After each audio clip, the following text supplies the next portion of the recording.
Hello friends, welcome to our channel Noval Kumar. आज मैं आपके लिए सुप्रीम जादूगर एक्सप्लेन करने वाला हूँ। वीडियो को शुरू करने से पहले वीडियो को लाइक ज़रूर करें और चैनल को सब्सक्राइब करना बिल्कुल भी ना भूलें। क्या तुम्हें अंदाजा है कि मेरे व्यवसाय को संभालने में मेरी मदद करने के लिए पर्याप्त बुद्धिमान मनुष्यों को ढूंढना कितना कठिन था? समाज की गंदगी के बीच से देवत्व, गॉडहुड की ओर मेरे मार्ग के लिए सही सामग्री जुटाना कितना कठिन था? बड़बड़ाहट रुक गई।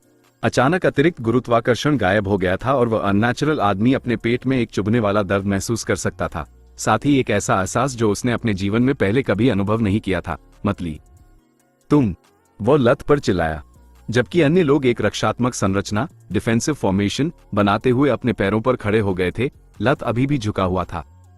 उसके शरीर से प्रकाश और अंधकार से बनी कई टेंड्रल्स निकली, जो उसके नीचे दौड़ रही ऊर्जा के साथ छेड़छाड़ कर रही थी। अरे का जादुई घेरा विकृत हो गया था, जिससे क्लॉकवर्क संरचना एक घटिया अवस्था में बदल गई थी।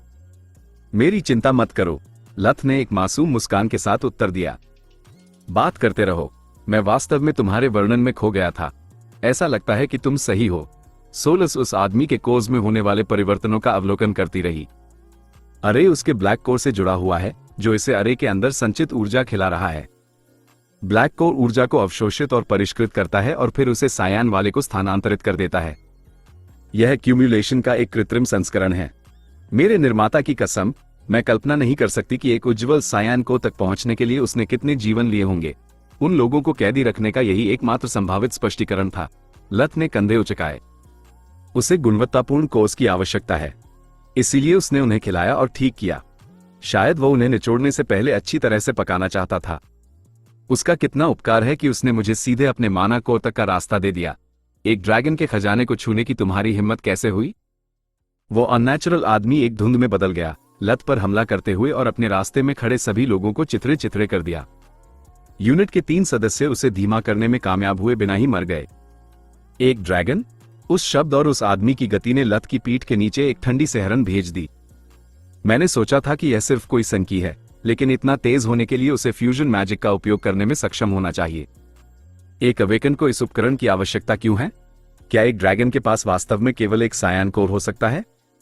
इसका कोई मतलब नहीं है। वो किसी अन्य अवेकन से लड़ने से नहीं डरता था, चाहे वो हाइब्रिड हो या न हो। नहीं, उसे बाकी यूनिट की परवाह थी, क्योंकि वे उसी क्षण मर गए थे जब वे उसके असली स्किल्स देखते। लत वही अनुभव कर रहा था जो उसके पिछले सभी विरोधियों ने उसका सामना करते समय महसूस किया था, एक सुराग न होने से उत्पन्न भ्रम कि वह किसके खिलाफ था। अननेचुरल आदमी कूदा, लत की ओर अपने हाथ बढ़ाए जो उस्तरे जैसे तेज पंजों क्लोज में बदल गए थे। क्या मूर्ख है, लत वापस उठते हुए मुस्कुराया। जमीन छोड़ने से प्रतिद्वंद्वी वास्तव में धीमा हो गया था। एक बार हवा में होने पर फ्यूजन मैजिक बेकार था और प्रक्षेपवक्र ट्रेजेक्टरी का आसानी से अनुमान लगाया जा सकता था। डर के मारे जम जाने के बजाय, जैसा कि उसके प्रतिद्वंद्वी ने उम्मीद की थी, लत ने एक तरफ कदम बढ़ाया। फिर उसने अपने दाहिने पैर पर घूमते हुए हाथ पकड़ लिया और एक ओवरहेड थ्रो किया। लत ने प्रतिद्वंद्वी की गति में अपनी ताकत जोड़ दी, उसे प्रकाश के गुंबद लाइट डोम के खिलाफ पटक दिया। इस आदमी के पास कोई तकनीक नहीं है, बस पाश्विक शक्ति है। मुझे डराने के लिए अपनी क्षमताओं को प्रकट करना तर्क से परे मूर्खतापूर्ण है, लेकिन क्यों? सोलस घटनाओं के मोड़ से भ्रमित थी, क्योंकि आमतौर पर कोई अपने जादू से घायल नहीं हो सकता। फिर भी मुझे लगता है कि वह भी उतना ही फंसा हुआ है जितना हम हैं। टक्कर इतनी जोरदार थी कि वह अननेचुरल आदमी एक सेकंड के लिए प्रकाश की दीवार में घुस गया। उसका मांस काला पड़ गया, जबकि अरे में फंसी ऊर्जाओं ने एक हिंसक हमले के साथ बाहरी शरीर पर प्रतिक्रिया की।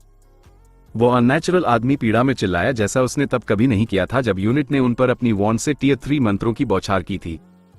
प्रकाश के गुंबद ने उसे दूर धकेल दिया, जिससे उसका शरीर फर्श पर फिसल गया और मरोड़ स्पैज़म्स में तड़पने लगा। लत ने उसके संभलने का इंतजार नहीं किया, उसे फिर से दीवार के खिलाफ फेंकने के लिए हवा, विंड, गुरुत्वाकर्षण, ग्रेविटी और स्पिरिट मैजिक का उपयोग किया। बिंगो! अरे विभिन्न ऊर्जाओं से इतना भरा हुआ है कि यह अपने मालिक को पहचानने में असमर्थ है। मैं उसे मार सकता हूं और अपना रहस्य भी नहीं खुलेगा। एक तीर से 2 निशाने। अफसोस, उस अननेचुरल आदमी का सहयोग करने का कोई इरादा नहीं था। वो क्रोध से दहाड़ा, जबकि उसका शरीर सुनहरे तराजू स्केल्स से ढक गया। उसकी बगल के नीचे 2 झिल्लीदार पंख मेम्ब्रेनस विंग्स बन गए, जो उसकी छोटी उंगलियों को कूल्हों से जोड़ते थे। गर्दन लंबी हो गई, जबकि उसका चेहरा एक लंबे थूथन स्नाउट में विकृत हो गया। उसके नथुने फैलकर आकार में दोगुने हो गए, उसके खुले मुंह ने, जो अब एक मैनहोल से बड़ा था, भीतर जल रहे क्रोध को प्रकट किया। आग की अगली सांस ने उसके रास्ते में आने वाले सभी लोगों को राख में बदल दिया, यहां तक कि सोने के ढेर भी उबलने लगे। जब लपटों की धार समाप्त हुई तो वह प्राणी 4 मीटर 13 फीट से अधिक लंबा था, जिसे अपने सिर को छत से रगड़ने से बचाने के लिए झुकने को मजबूर होना पड़ा। उसकी लंबी पूंछ ने हवा को गुस्से से कोड़ा मारा। जब भी वो संक्षेप में अरे को छूती तो चिंगारियां पैदा होती थी। लत आश्चर्यचकित रह गया, केवल एयर फ्यूजन की बदौलत अंतिम सेकंड में चकमा देने में सफल रहा। फिर भी उसका दाहिना पैर लपटों से झुलस गया था। स्किनवॉकर कवच भी इतनी तीव्रता का विरोध नहीं कर सका। यहां तक कि वाटर फ्यूजन का उपयोग करना भी पर्याप्त नहीं था। आग सुरक्षात्मक मंत्र के माध्यम से जल गई और घुटने के नीचे के पूरे अंग को ढक लिया। लत की त्वचा अब नहीं रही थी। उसके जले हुए मांस ने अंगों को उजागर कर दिया जो अभी भी दर्द में धड़क रहे थे। सामरिक इकाई टैक्टिकल यूनिट के 4 और सदस्य मारे गए थे। केवल अरे की रहस्यमयी ऊर्जाओं ने कमरे की रक्षा की थी, जिससे दीवार और फर्श बेदाग रह गए। वह आदमी नहीं है, वह एक वाइवन है। सोलस को उनकी पिछली मुलाकात के दौरान कल्ला के शब्द स्पष्ट रूप से याद आए। मैजिकल बीस्ट्स एक बार अवेकन होने के बाद राक्षसों मॉन्स्टर्स में विकसित हो जाएंगे। उनकी अभी भी संतानें हो सकती हैं, जो प्राणियों की एक नई रक्तरेखा ब्लड लाइन को जन्म देंगी, जो अवेकन नहीं होंगे। वह अपनी चोटों को ठीक करने के लिए लाइट मैजिक का उपयोग करते हुए वेदियों ऑल्टर्स में से एक के पीछे छिप गया। वाइवन आक्रोश में दहाड़ा, पहले ऊर्जा की दीवार से टकराकर और फिर लापरवाही से अपनी आग की सांस का उपयोग करके गठन में जमा ऊर्जा का एक बड़ा हिस्सा खो गया था। मैं इतना करीब था, श्राप हो तुम पर, मानव। वाइवन गैडॉफ को पता था कि वह वास्तव में एक सफलता ब्रेक थ्रू के बहुत करीब था। भले ही वो कोई अवेकन नहीं था, लेकिन उसके पास मौजूद ब्लैक कोर ने उसे कई शक्तियां उपहार में दी थी। जीवित प्राणियों की जीवन शक्ति, लाइफ फोर्स को अवशोषित करने की क्षमता, अपने करीबियों की जादुई प्रतिभा का पता लगाने, उन्नत पुंजनन, रीजेनरेशन और अधिकांश तत्वों के प्रति आंशिक प्रतिरोध। उस क्षण एकमात्र व्यक्ति जिससे गैडॉफ लत से अधिक नफरत करता था, वह उसका अपना पिता था। उसके पिता द्वारा गैडॉफ को अवेकनिंग देने से इनकार करने के कारण ही उसने पिछले 200 साल सभी प्रकार के निषिद्ध जादू फॉरबिडन मैजिक का प्रयोग करते हुए बिताए थे। उसके किसी भी प्रयोग का कोई फल नहीं मिला जब तक वो उस अहंकारी असहनीय मानव से नहीं मिला। केवल उनका परीक्षण विषय, टेस्ट सब्जेक्ट बनकर ही गैडॉफ ने ब्लैक कोर और लाइफ ड्रेनिंग अरे प्राप्त किया था। वो मानव अबोमिनेशंस के माध्यम से शाश्वत जीवन प्राप्त करने के विचार से ग्रस्त था। वो जो चाहता था उसे प्राप्त करने के बाद गैडॉफ ने खुशी खुशी उन्हें उनकी सेवाओं के लिए एक त्वरित मृत्यु के साथ पुरस्कृत किया होता, लेकिन मास्टर की सेवा करने वाले अबोमिनेशंस बहुत शक्तिशाली थे। गैडॉफ मास्टर से कुछ साल पहले ही मिला था। मानव रूप धारण करने में असमर्थ होने के कारण नई तकनीक और सामग्री प्राप्त करने का एकमात्र तरीका उन्हें चुराना था। भले ही एक विकसित राक्षस अवॉल्व मॉन्स्टर की रक्तरेखा से होने के कारण उसे सभी 6 तत्वों पर ट्रू मैजिक के उपयोग की अनुमति मिली, लेकिन वाइवन अभी भी एक प्रमुख कुलीन परिवार या महत्वपूर्ण व्यापारियों पर हमला करने के लिए बहुत कमजोर था। छोटे शहरों पर छापा मारने के बाद गैडॉफ पहले ही कई बार लगभग मारा जा चुका था। एसोसिएशन ने खतरों पर तुरंत प्रतिक्रिया दी और उससे निपटने के लिए एक साथ कई जादूगर मेजर्स भेजे। गैडॉफ केवल लाइट मैजिक और एरेज में अपनी महारत के कारण जीवित रहने में सफल रहा। अभ्यास के 200 से अधिक वर्षों में वो उन क्षेत्रों में उस स्तर पर पहुंच गया था जिसे बहुत कम जादूगर समझना भी शुरू कर सकते थे। उसकी जिद के कारण ही मास्टर ने उसमें दिलचस्पी ली थी। मास्टर से लड़ना गैडॉफ के लिए एक विनम्र अनुभव रहा था। उनके अनुभव के अंतर के बावजूद, उनके एक फेक मेज होने के बावजूद, गैडॉफ की हार में 1 मिनट से भी कम समय लगा।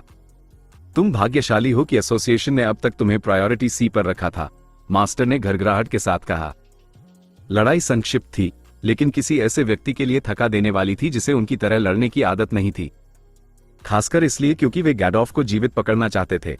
मैं एक गर्वित ड्रैगन, बस एक सी लिस्टर? गैडॉफ के गुस्से ने जमीन को हिला दिया, लेकिन उसे कैदी बनाए रखने वाला अरे टस से मज नहीं हुआ। एक ड्रैगन? तुम? मास्टर जोर से हंसे। हे भगवान, तुम्हारा अहंकार लेडी टायरस के कूल्हे से भी बड़ा है। मुझे मत बताओ कि यही कारण है कि यह कूड़ेदान जिसे तुम घर कहते हो सोने और कला के टुकड़ों से भरा है। गैडॉफ का उत्तर अपनी पूरी ताकत से आग उगलना था। इस कृत्य का परिणाम लगभग आत्महत्या में निकला। एक वाइवन की सांस, बिल्कुल ड्रैगन की तरह, न तो सामान्य आग थी और न ही जादुई। यह विश्व ऊर्जा, वर्ल्ड एनर्जी के साथ उनकी जीवन शक्ति के मिश्रण के कारण होने वाला एक अनूठा प्रभाव था। इसमें कोई माना शामिल नहीं था। यह एक समान प्रभाव था जिसे बालकों ने अपने वैलस के लिए विकसित किया था, जिससे उन्हें अपनी आंखों से अंधेरे की किरणें उत्सर्जित करने की अनुमति मिलती थी, बिना वे उस सुस्ती से प्रभावित हुए जो सभी प्रकार के डार्कनेस मैजिक को प्रभावित करती थी। ऐसी शक्तियों का नकारात्मक पक्ष ये था कि जिस तरह एक शरीर खुद को नुकसान पहुंचा सकता है, उसी तरह जीवन शक्ति पर आधारित उस तरह का हमला, चाहे कितना भी कम इस्तेमाल किया गया हो, उपयोगकर्ता के साथ साथ किसी और को भी नुकसान पहुंचाएगा।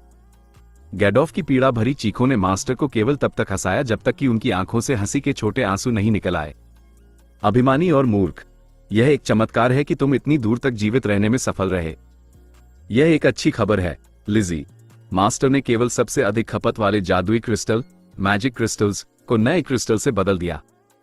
अरे 1 सेकंड के भीतर पूरी ताकत में वापस आ गया, जिससे वाइवन की पीड़ा में निराशा जुड़ गई।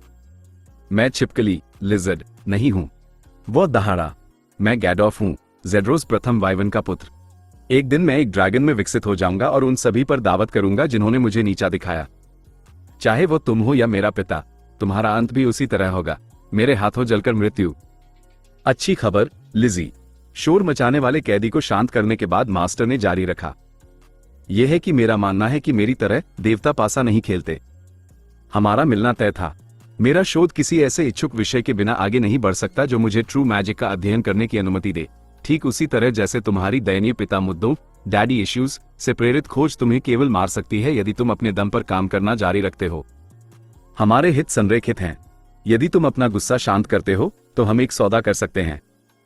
गैडोफ के मूड स्विंग्स को नियंत्रण में रखने के लिए अपने पक्ष में एक एल्ड्रिच अबोमिनेशन को बुलाने के बाद मास्टर उसे अपनी एक प्रयोगशाला, लैब में ले गए। गैडोफ अर्थन्स मैडनेस के बारे में जानने और उसके ब्लूप्रिंट्स का अध्ययन करने में सक्षम था। वो पागलपन भरा उपकरण उसके लिए प्रेरणा का एक अंतहीन स्रोत निकला। साथ में उन्होंने गैडोफ के लिए लाइफ ड्रेनिंग अरे और कुछ तकनीक विकसित की जिसकी मास्टर को अबोमिनेशंस को एक स्थिर रूप में एक साथ फ्यूज करने के लिए आवश्यकता थी।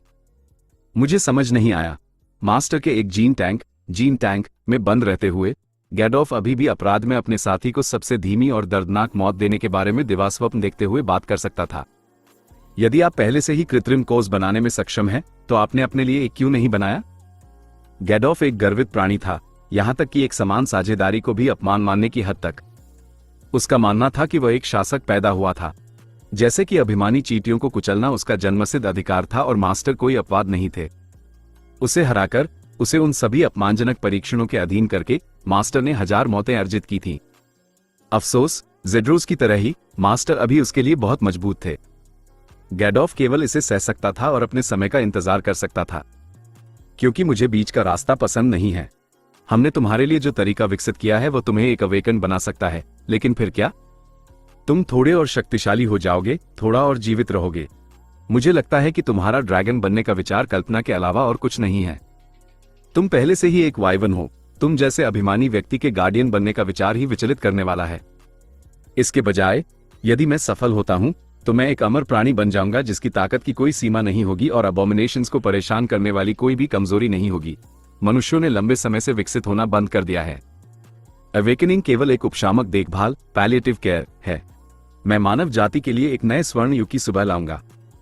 एक ऐसी दुनिया की कल्पना करो जहां कुछ चुनिंदा, वास्तव में प्रतिभाशाली और प्रबुद्ध लोग मृत्यु, बुढ़ापे या बीमारी के खतरे के बिना जनता का नेतृत्व कर सके। गैडोफ ने वह भाषण अनगिनत बार सुना था। मास्टर की आंखें हमेशा एक बचकानी ऊर्जा के साथ चमकती थी जो पागलपन की सीमा को छूती थी। निश्चित रूप से संपार्श्विक नुकसान, कोलैटरल डैमेजेस होंगे। कुछ लोगों को बड़े अच्छे के लिए बलिदान किया जाएगा, लेकिन मोगर मूर्खों से भरा है जो जीने के लायक नहीं है। अपनी नाक से आगे देखने में असमर्थ छोटे दिमाग वाले मन बुद्धि। उनके शब्दों से झलकता क्रोध गैडोफ को संदेह करने पर मजबूर करता था कि मास्टर अकेले थे, सराहे नहीं गए थे, या दोनों। आप दुनिया जीतना नहीं चाहते? गैडोफ हतप्रभ था। मास्टर जितने शक्तिशाली थे उतने ही अदूरदर्शी भी। कमजोरों पर शासन करने के लिए शक्ति ही एकमात्र आवश्यकता है, उसने सोचा। मास्टर इन शब्दों पर दिल खोलकर हंसे। तुम सच में पागल हो, लिजी। मैं बस अच्छे लोगों को मरते हुए देखकर थक गया हूं, जबकि औसत दर्जे के लोग जीते रहते हैं। सच्ची प्रतिभा को अनदेखा होते या बेकार कागजी कार्रवाई के नीचे दबे हुए देखना जो कमतर पुरुषों द्वारा संभाली जा सकती है। मैं केवल मनुष्यों को उनकी वास्तविक क्षमता दिखाना चाहता हूं, अंतिम बीमारी, मृत्यु को ठीक करने के लिए।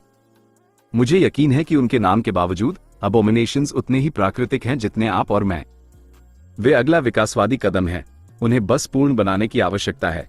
अपना ब्लैक को प्राप्त करने और अपने नए स्किल्स का अभ्यास करने के बाद गैडोफ मास्टर का साथ छोड़ने के लिए उत्सुक था। अगली बार जब वे मिलते तो वह तब होता जब उसने मास्टर के सीने से उनका धड़कता हुआ दिल चीर दिया होता। या कम से कम गडॉफ ने ऐसा ही सोचा था। तुम्हें क्या लगता है तुम कहां जा रहे हो, लिजी? मास्टर ने उसे उसके नाम से बुलाने से तब तक इनकार कर दिया जब तक कि वाइवन ने ड्रैगन बनने के अपने दिखावटी सपने को नहीं छोड़ दिया। दोनों ही जिद्दी साबित हुए थे। दूर, मुझे विकसित होने के लिए भोजन चाहिए, गैडॉफ गुर्राया। तुम सच में एक मूर्ख हो, मास्टर ने आ भरी। मैजिकल बीस्ट्स और एवॉल्व्ड मॉन्स्टर्स पर हमला करो, वे तुम्हें मार देंगे। मनुष्यों पर हमला करो और जादूगर मेजर्स वही करेंगे। वे बहुत से हैं जबकि तुम अकेले हो, वो भी विशेष रूप से प्रतिभाशाली नहीं, गैडॉफ गुर्राया, लेकिन कोई उत्तर नहीं दिया।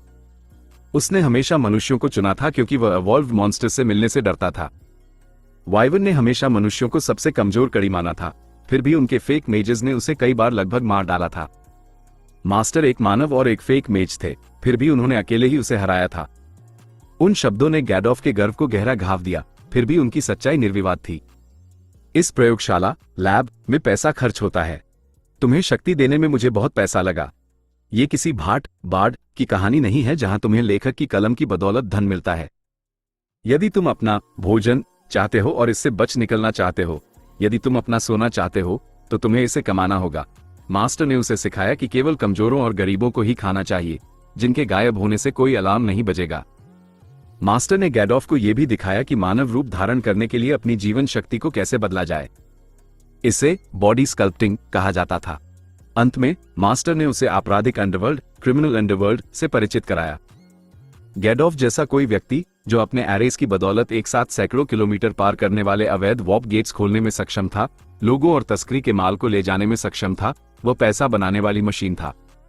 नशीली दवाएं, भगोड़े, चोरी का सामान, ऐसा कुछ भी नहीं था जिसे गैडॉफ ग्रिफन किंगडम की सीमाओं पर बिना किसी सूचना के नहीं पहुंचा सकता था। यहां तक कि कुछ सबसे शक्तिशाली कुलीन परिवारों ने अपने खतरे में पड़े सदस्यों को सुरक्षा तक पहुंचाने के लिए उसकी सेवाओं का उपयोग किया। उनके समर्थन और संरक्षण के कारण उसका आपराधिक साम्राज्य समय के साथ बढ़ता गया।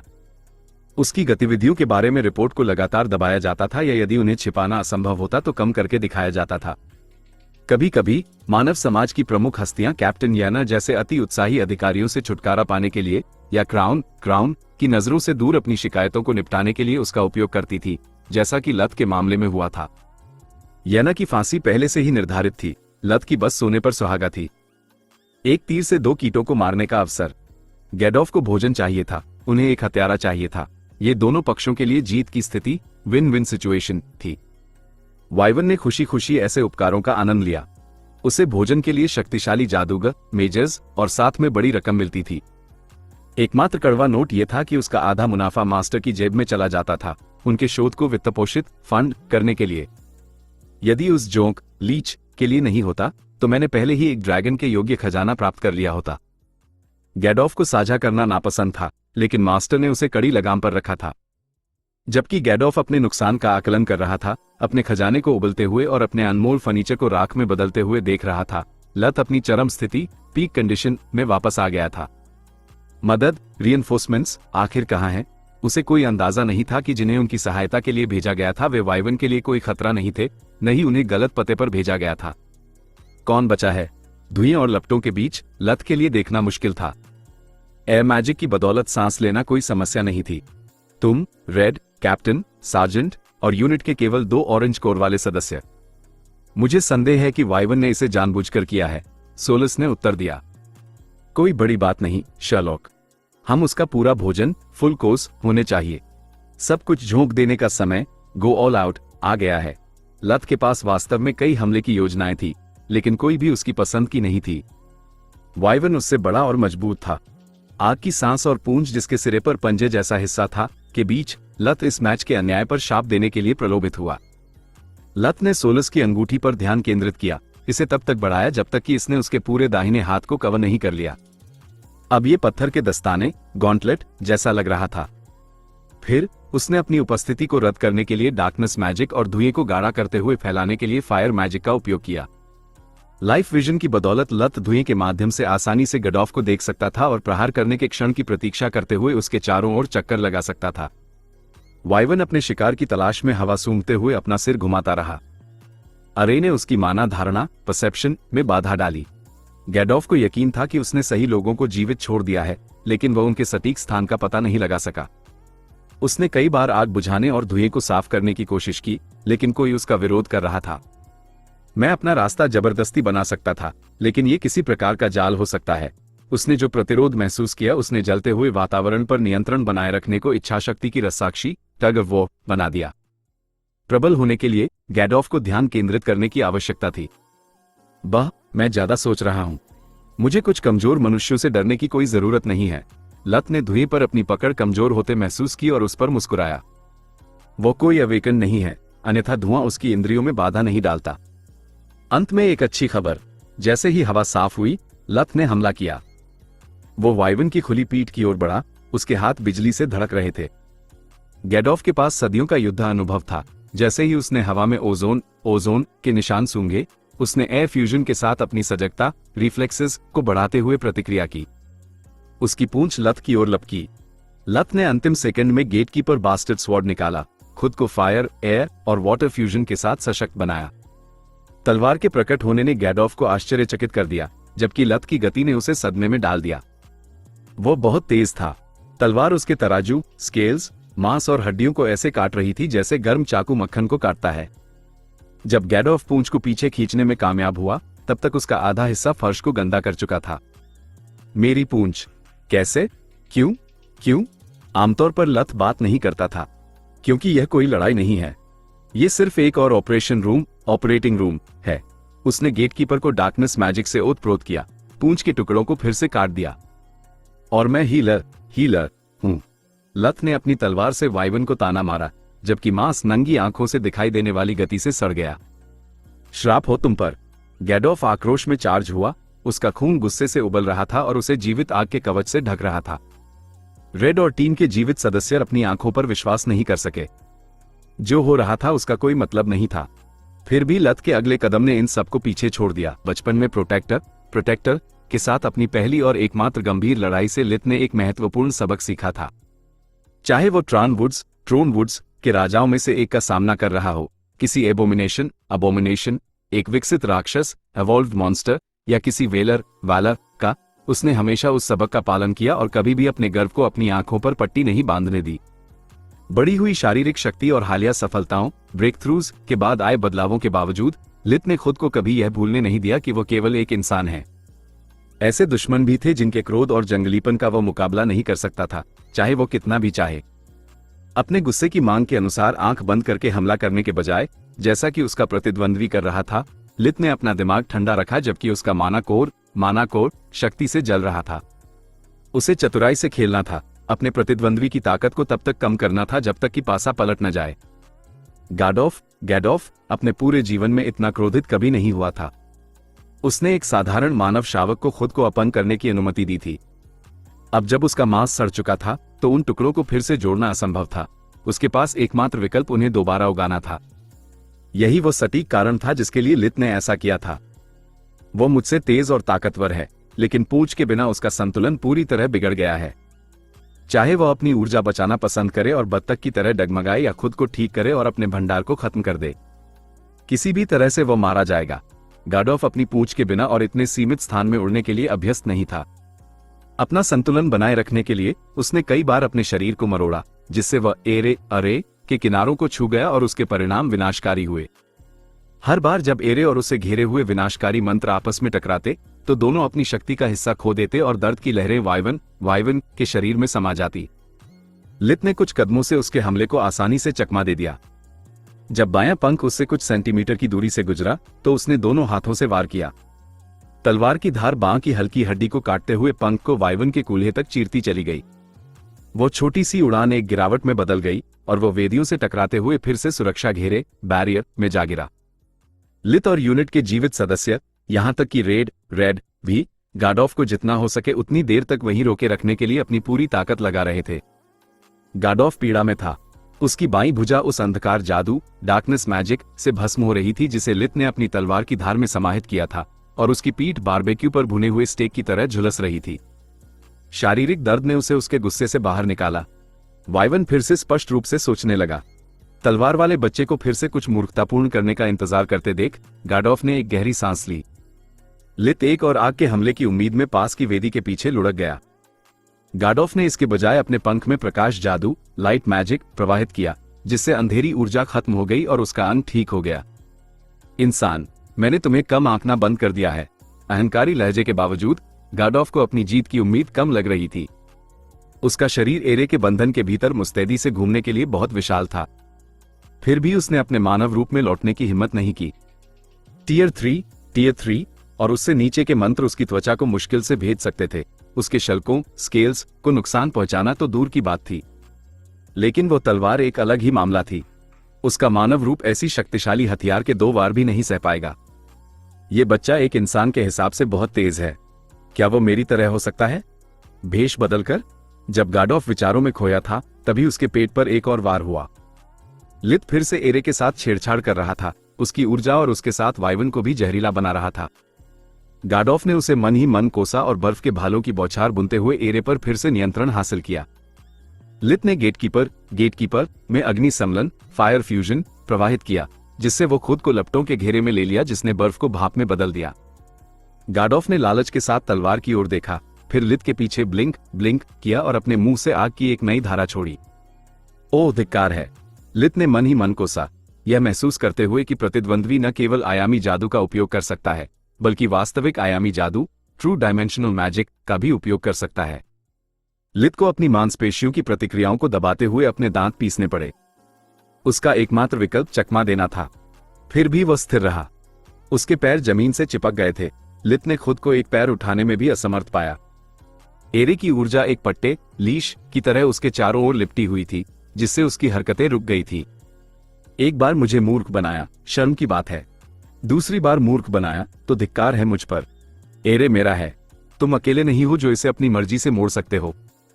लित ने गेटकीपर में जल और वायु सम्लन प्रवाहित किया, जिससे आग की नदी 2 भागों में बंट गई और खुद को झुलसाने वाली गर्मी से बचाने के लिए एक ठंडी आभा कोल्ड ऑरा पैदा की।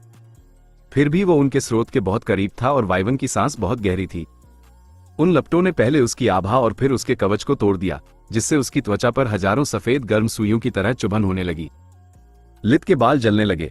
जादुई सुरक्षा की कई परतों के बावजूद उसकी त्वचा छालों और जलन से भर गई। कैप्टन येना खाली नहीं बैठी थी। उन्होंने मुख्यालय HQ से संपर्क करने की कई बार कोशिश की थी, लेकिन सिग्नल जाम था। उनके पास खेलने के लिए केवल एक पत्ता बचा था। तुम पागलों की तरह उन्हें क्यों देख रहे हो? कुछ करो अभी, उन्होंने रेड की ओर चिल्लाकर कहा। रेड डर से जम गया था। आप सैनिक हैं, आप कुछ करें। बच्चे, मैं केवल टीयर 3 के मंत्र जानती हूं जो सेना ने मुझे दिए हैं। सार्जेंट केवल टीयर 2 तक ही सीमित है। क्या तुम्हें सच में लगता है कि हम मदद कर सकते हैं? तुम एक वार्डन हो और हम एक एरे के अंदर फंसे हुए हैं। अपना काम करो। रेड ने खुद को कोसा। उसने अपने दिल में बैठे डर और लाचारी से छुटकारा पाने के लिए यह खतरनाक काम चुना था। इसमें समय लगेगा, तो बेहतर होगा कि तुम अभी शुरू करो। आग की धारा समाप्त होने से पहले गार्डोफ एक भेड़ की तरह लित पर सिर के बल झपटा। लित ने वाइवन को अपनी ओर आते देखा और उसी के अनुसार कार्य किया। गर्मी ने लित को न केवल घायल किया था, बल्कि उसके बंधनों को भी कमजोर कर दिया था। अब वो खुद को जमीन पर गिरने दे सकता था, तलवार को दोनों हाथों से अपने सीने के पास पकड़कर। जैसा कि उसे उम्मीद थी, गार्डोफ आखिरी सेकंड में ब्लिंक कर गया ताकि उस पर एक ऐसे कोण से वार कर सके जहां से उसे देखा न जा सके। हालांकि जमीन पर पीठ के बल होने के कारण उसका कोई अंधा कोना ब्लाइंड स्पॉट नहीं था। लित ब्लिंक होते ही वहां से लुढ़क गया। तलवार से अंधेरी ऊर्जा निकली जो गुजरते समय वाइवन के एक पैर को खरोंच गई। ये सिर्फ एक खरोंच थी, लेकिन इसने गार्डोफ के पहले से ही डगमगाते संतुलन को प्रभावित किया। वाइवन अपने ही पैरों पर लड़खड़ा गया और वेदियों में से एक से टकरा गया। लित बहुत कमजोर था, उसका पस्त शरीर अब उसे तेज हरकत करने की अनुमति नहीं दे रहा था। लित ने अपनी तलवार फिर से उठाई, अपनी बची हुई पूरी ताकत का उपयोग करते हुए उसे जमीन में घोंप दिया और संचित अंधकार जादू को एरे में छोड़ दिया। वाइवन को ऐसा महसूस हुआ जैसे उसके शरीर के चित्रे उड़ रहे हों। तुम आखिर क्या हो? गार्डोफ दर्द से छटपटाते हुए चिल्लाया। उसके शब्द जीवित बचे लोगों के लिए कोई मायने नहीं रखते थे। जादू के बारे में उनका ज्ञान इतना सीमित था कि उन्होंने सोचा कि लित का प्रदर्शन उसके प्रशिक्षण और उपकरणों की वजह से था। उस समय लित अपनी सांस लेने की तकनीक, ब्रीदिंग टेक्निक का उपयोग अपने घावों को भरने के लिए नहीं, बल्कि तलवार के माध्यम से अंधकार जादू के निरंतर प्रवाह को बनाए रखने के लिए कर रहा था, जिससे एरे की नींव हिल गई। वाइवन दहाड़ा, यह महसूस करते हुए कि उसके अगले स्तर तक पहुंचने की संभावना न के बराबर थी। उसने अपने सबसे मजबूत हमले टियर 5 प्रकाश मंत्र पर्ज का आह्वान किया। तभी सब कुछ काला हो गया। एक छोटे से बर्फ के टुकड़े ने उसे शारीरिक रूप से अंधा कर दिया। मेरे बारे में भूल गए? कैप्टन यना की आवाज उसके दाईं ओर से आई। एरे के दर्द और अपने प्रतिद्वंद्वी पर ध्यान केंद्रित होने के बीच गार्डोफ वास्तव में उन तुच्छ चींटियों के बारे में भूल गया था। वाइवन का ध्यान भटकते ही पर्ज मंत्र भंग हो गया। गार्डोफ फिर से क्रोधित हो गया, अपना मानसिक संतुलन खोने की कगार पर पहुंच गया। वो दहाड़ा और सार्जेंट क्रन के सामने प्रकट हुआ। उसका मुंह पहले से ही खुला था। खरान जानते थे कि वह अपनी पत्नी या बच्चों को फिर कभी नहीं देख पाएंगे। गार्डोफ के दांतों ने उनके ऊपरी धड़ को अनायास ही काट दिया। वाइवन को यह नहीं पता था कि सार्जेंट के हाथों में उनकी छड़ी के टूटे हुए सिरे थे। तो दोस्तों, उम्मीद है आपको ये ऑडियो सीरीज़ पसंद आ रही होगी। अगर आपको वीडियो अच्छी लगे तो वीडियो को लाइक ज़रूर करें और हमारे चैनल नवल कुमार को सब्सक्राइब करना बिल्कुल भी ना भूलें। तो चलिए वीडियो को कंटिन्यू करते हैं। उस क्षतिग्रस्त जादुई उपकरण ने अपनी पूरी शक्ति एक छोटे विस्फोट के रूप में छोड़ दी। विस्फोट ने लित और वाइवन दोनों को चौंका दिया। वाइवन धुएं और खून की खांसी करने लगा। ये लड़ाई शुरू होने के बाद से पहला वास्तविक मौका था, फिर भी लित स्थिर खड़ा रहा। बिना आयामी जादू के वहां पहुंचने के लिए मुझे उड़ना होगा। खुद को आसान लक्ष्य बनाने के बजाय उसे और कमजोर करना बेहतर है। गार्डोफ ने दर्द महसूस करना बंद करने के लिए अंधकार जादू का इस्तेमाल किया। वो लित को अपने वजन से कुचलने के लिए उसके ठीक ऊपर ब्लिंक कर गया। लित वहां से लुढ़क गया, लेकिन उसके पंजों ने उसकी पीठ पर गहरे घाव कर दिए। लित ने गेटकीपर के साथ बेतरतीब वार किए ताकि राक्षस को दूर रखा जा सके। गार्डोफ ने आसानी से उसे हवा में ही पकड़ लिया और लित के हाथों से तलवार छीन ली। उसकी उम्मीदों के विपरीत उस संक्षिप्त संपर्क ने उसे अत्यधिक दर्द की दुनिया में पहुंचा दिया। तलवार में प्रकाश जादू प्रवाहित किया गया था जो उसे उपचार के गुण प्रदान कर रहा था। लित ने जो मंत्र इसमें डाला था वह किसी चोट का इलाज करने के लिए नहीं था, बल्कि कटे हुए दर्द रिसेप्टर्स को फिर से जोड़ने के लिए था। गार्डोफ की पकड़ ढीली हो गई और उसने तलवार को जितनी दूर हो सके फेंक दिया। वाइवन ने अपनी दृष्टि वापस पाई, तभी उसने रेड को अपना मंत्र पूरा करते हुए देखा, जिससे उनके चारों ओर की दुनिया रोशनी के टुकड़ों में बदल गई। रेड को एक हताश जुए पर सब कुछ दांव पर लगाने के लिए मजबूर होना पड़ा। यूनिट के सदस्य मक्खियों की तरह मर रहे थे। एरे को नष्ट करना हमेशा जोखिम भरा होता था, खासकर यदि आप उसके अंदर बंद हों। अगर यह काम कर गया तो मैं मर सकता हूं, लेकिन अगर नहीं किया तो मैं पक्का मर जाऊंगा। ये रहा सब कुछ, रेड ने सोचा। एकमात्र उम्मीद यह थी कि एरे प्रकाश जादू पर आधारित लग रहा था, इसलिए शायद नुकसानदेह न हो। जैसे ही लाइफ ड्रेनिंग अरे टूटा, कैदियों को उनके पिंजरे से मुक्ति मिल गई। जो जीवन शक्ति मुक्त हुई उसने रोशनी के पुंज बनाए। यूनिट के जीवित सदस्य बिना किसी हिचकिचाहट के निकटतम खिड़की से बाहर कूद गए। उनके पीछे रेड भी था। इस बीच गार्डोफ घबरा रहा था। एरे के नष्ट होने के कारण उसके कोर में एक बड़ा छेद हो गया था। गार्डोफ गंभीर रूप से घायल था और उसका अधिकांश माना खर्च हो चुका था। चलो वाइट, चलते हैं। कैप्टन यना अभी भी वहीं थी। वो किसी को, विशेषकर एक बच्चे को पीछे छोड़ने के लिए तैयार नहीं थी। लित का शरीर पस्त था, उसकी त्वचा गुलाबी के बजाय लाल हो गई थी। लाइफ फ्यूजन ने उसकी पीठ के रक्तस्राव को आंशिक रूप से ठीक कर दिया था, लेकिन फिर भी खून बह रहा था। कोई कसर मत छोड़ो, उसका दिमाग बार बार यही कह रहा था। वाइवन को मरना ही होगा। यना की आवाज ने गार्डोफ को उकसाया। वाइवन ने अपने बाएं हाथ से बिजली की एक धारा छोड़ी। यना एक वेदी के पीछे छिप गई। वाइवन की जान बचाने की उम्मीदें टूट गई थी। उसका समय समाप्त हो रहा था। गार्डोफ के पास एक ही विकल्प बचा था। कमरे में अभी भी पर्याप्त ऊर्जा थी जिससे वह अपने कोर को ओवरलोड कर सकता था। उसने मृत्यु के बजाय अबोमिनेशन की श्रेणी में शामिल होना पसंद किया। गार्डोफ ने अपनी अंतिम जादुई शक्ति का उपयोग सभी ऊर्जाओं को इकट्ठा करने और उन्हें जबरदस्ती अपने शरीर में समाहित करने के लिए किया। अचानक वो जोश से भर गया। उसकी गायब पूंछ और प्रतिबंधित आंख उसे एक खरोंच से ज्यादा परेशान नहीं कर रही थी। मुझे रूपांतरण पूरा करने के लिए बहुत सारी जीवन शक्ति की आवश्यकता होगी। यह अच्छी बात है कि जेनाटोज इतना आबादी वाला शहर है। गार्डोफ का स्वर शांत था। उसने लित की ओर झपट्टा मारा। जैसे ही वाइवन ने अपनी चालें चली, तलवार एक सीधी रेखा में उड़ी, जिसे सोलस ने पकड़ा और सशक्त बनाया था। गेटकीपर वाइवन के शरीर के आर पार हो गया। लित ने अंधकार मंत्र छोड़ दिया, जबकि सोलस ने एक बिजली के डंडे की तरह काम किया और इसे गंतव्य तक पहुंचाया। अंधेरे की पहली लहर उन्हें पूरी तरह से खत्म करने के लिए काफी थी, जिससे वाइवन एक बुरी याद बनकर रह गया। जब यना अपने छिपने के स्थान से बाहर निकली तो सब कुछ खत्म हो चुका था। यहां थोड़ी मदद चाहिए। लित जमीन पर अपने ही खून के छोटे से पोखर में बैठा था। कैप्टन ने अपनी सर्वोत्तम क्षमताओं के साथ प्राथमिक चिकित्सा फर्स्ट एड दी। वह राक्षस? उन्होंने घबराहट में चारों ओर देखा। मर गया। वह बिजली उसका अंतिम गीत था। लित ने झूठ बोला। ऐसा लगता है कि उसका जीवन और एरे जुड़े हुए थे। रेड ने हमारी जान बचाई, मेरी जान बचाई खाक। कैप्टन ने गाली दी। अगर उसने डरने के बजाय पहले कार्रवाई की होती तो मेरी आधी टीम अभी भी जीवित होती। खरान अभी भी जीवित होते। तुम पागल हो। एक अज्ञात एरे के साथ तुरंत छेड़छाड़ करना और एक पागल की तरह डटे रहना। वो उसे डांटना चाहती थी लेकिन खुद को असमर्थ पाया। मैं अपनी रिपोर्ट में लिखूंगी कि अगर तुम नहीं होते तो हम उन वेदियों पर पड़े होते। और यह भी कि हमें फंसाया गया था। सेटअप फंसाया गया? लित ने दिलचस्पी से पूछा। हाँ, मुझे यकीन है। हमारी बहुत सारी खुफिया जानकारी गलत थी। जो सहायता स्टैंड बाय पर होनी चाहिए थी वो कभी नहीं आई। संभावना है कि यह सब मेरी गलती हो। मैंने पिछले वर्ष में बहुत से रसूखदार लोगों के पैरों पर कुल्हाड़ी मारी है। मैं शर्त लगाने के लिए तैयार हूं कि सब कुछ दबा दिया जाएगा। वे अमीर कमीने हमेशा सब कुछ साफ करके निकल जाते हैं। उनकी आवाज में गुस्सा और दुख था। आज कितने अच्छे लोग मर गए।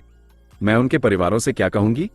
लित को न्याय से ज्यादा मतलब नहीं था, लेकिन प्रतिशोध, रिवेंज, वो चीज थी जिसका वह सम्मान करता था। लित ने अपने संचार ताबीज, कम्युनिकेशन एम्यूलेट को निकाला और अपने सबसे शक्तिशाली सहयोगी को फोन किया। किसी को तो कीमत चुकानी ही थी।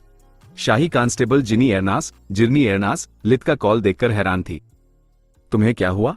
लित ऐसा लग रहा था जैसे उसके सिर पर कोई जलती हुई इमारत गिर गई हो। हत्या का प्रयास। अकादमी ड्यूटी के दौरान मुझे फंसाया गया है। लित ने उसी स्वर में बात की जैसे कोई मौसम के बारे में बात करता है। मुझे सब कुछ बताओ। लित ने ताबीज कैप्टन को दे दिया। जिनी ने कॉल को लिंजोस और रानी के साथ साझा किया। चिंता न करें कैप्टन यना, मैं उसकी मां नहीं हूं। मैं शाही कांस्टेबल जिनी एरनास हूं। जो हुआ उसका विस्तृत विवरण दें। शुरू से शुरू करें। एक वाइवन?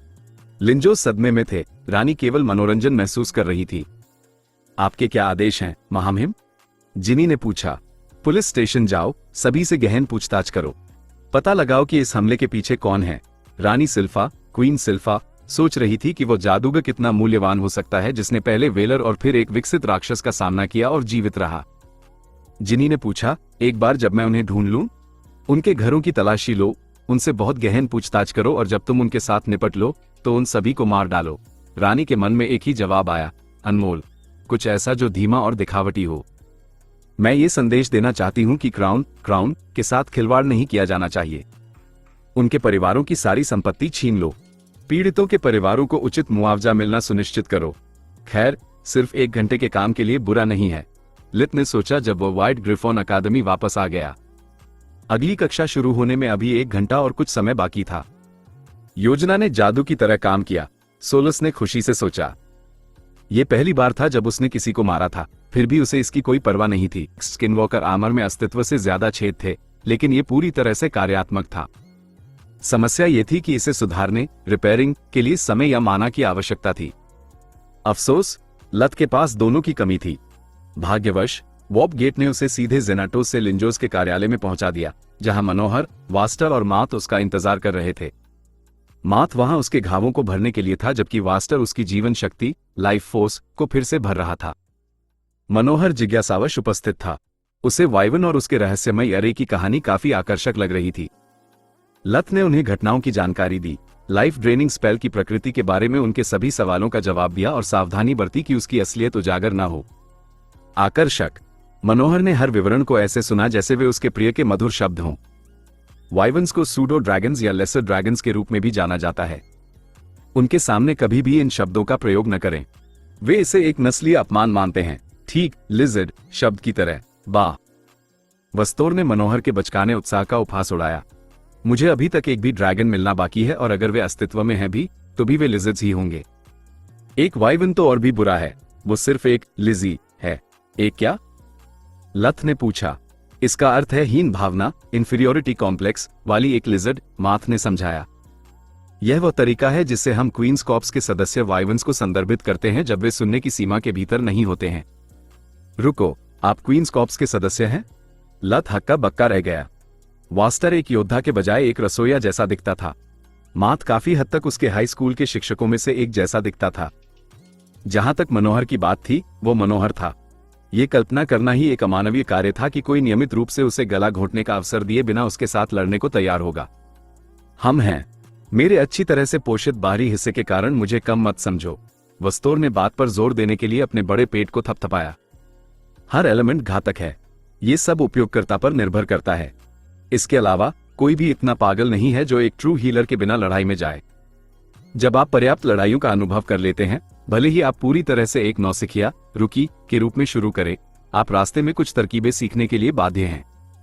वास्तव में जब तक युद्ध और बीमारियां मौजूद हैं, हीलर्स सांस लेने के समान हैं। कुछ ऐसा कष्टप्रद जिसके बिना आप जीवित नहीं रह सकते। मनोहर ने वस्तोर के साथ सहमति में सिर हिलाया। वापस लिजी के विषय पर, मुझे आश्चर्य है कि उस अरे ने उसके लिए क्या किया। बीस्ट्स पूरी तरह से हमसे अलग प्रकार के मैजिक का उपयोग करते हैं। शायद हम एक इंसान और एक बीस्ट अरे की तुलना करके कुछ सीख सकते थे। असंभव। लत के महत्वपूर्ण संकेतों वाइटल्स की जांच करते हुए वास्टर ने फिर से उपहास किया। निश्चित रूप से यह कुछ मूर्खतापूर्ण था। इसकी कीमत उसे अपनी जान देकर चुकानी पड़ी। आज मैं खुद को आपसे अक्सर सहमत पाता हूं, मेरे थोड़े सम्मानित सहयोगी।